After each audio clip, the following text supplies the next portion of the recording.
So do you want me to start asking questions, or do you want to start? No, you're right. I'm Andrew Barrett. I'm the Chief Change Agent at Fidessa, and we help businesses change predominantly in the areas of workplace health and safety, which generally means flipping things around to the way that they've been done previously. I'm also the host of the Safety on Tap podcast, which is for leaders wanting to grow themselves and drastically improve health and safety along the way.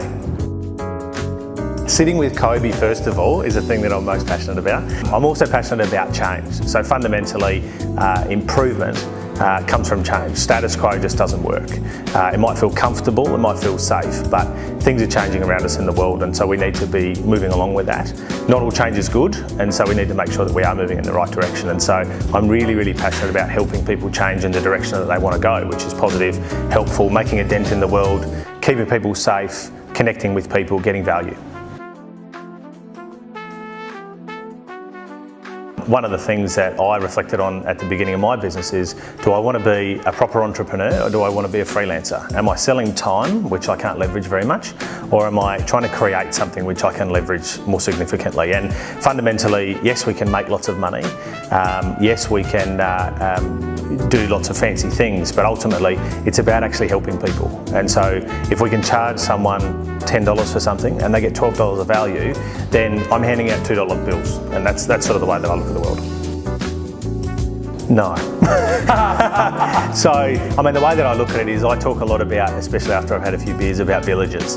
And there are different sizes of tribes and different sizes of villages. And that's in different parts of the world, in different environments, doing different things, facing different challenges. And so I don't think there is a sweet spot, to be honest. But fundamentally, this is about how people connect with people and how they self-determine what that actually looks like. And ultimately, there are lots of villages, lots of groups of people that are going to fail, and they'll work that out. I was at a talk recently with a very well-known female entrepreneur in a very creative industry, and she went out and hired a bunch of people who were all creative females like her, and she realised very, very quickly how bad that mix was. Yeah. And so sometimes we have to fail in order to find that sweet spot, but I don't think there is a magic one.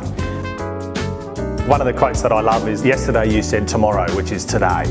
And so fundamentally, you need to actually work out what you can do right now in order to do that. I'm starting in a very small business, and I'm getting massive leverage out of what I'm doing, and I'm looking for even greater leverage. And I believe that a one-person operation sole trader can do that all the way through to a large multinational. I think the first is actually being clear exactly what you are there to do. So why are you getting out of bed in the morning? It's the business where you go to that makes widgets, and the cleaner, when you ask them what they do, they say, I make widgets. They don't touch the widgets at all, but that's what they're actually part of. So I think knowing what you're contributing to and the value that you're giving is the first one.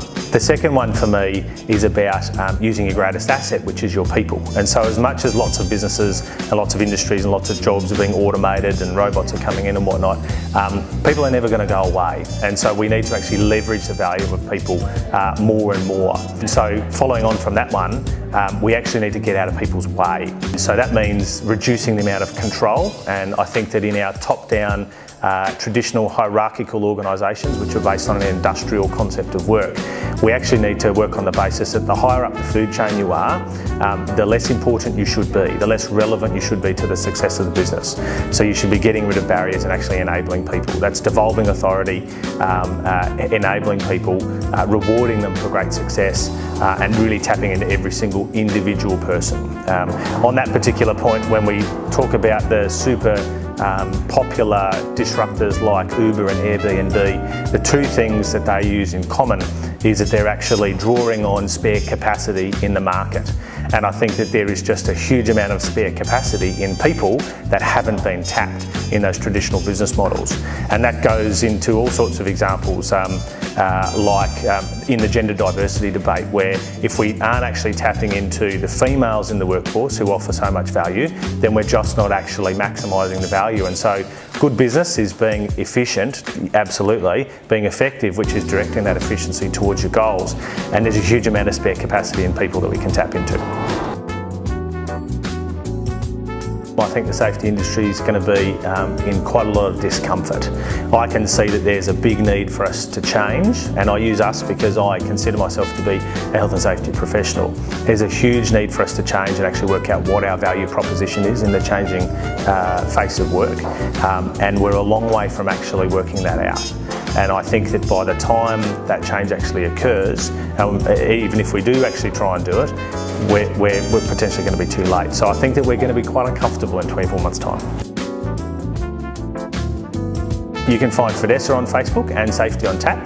You could also go to both of those websites, fidessa.com.au or safetyontap.com.au. You can also listen to the podcast on iTunes, Stitcher, or online directly.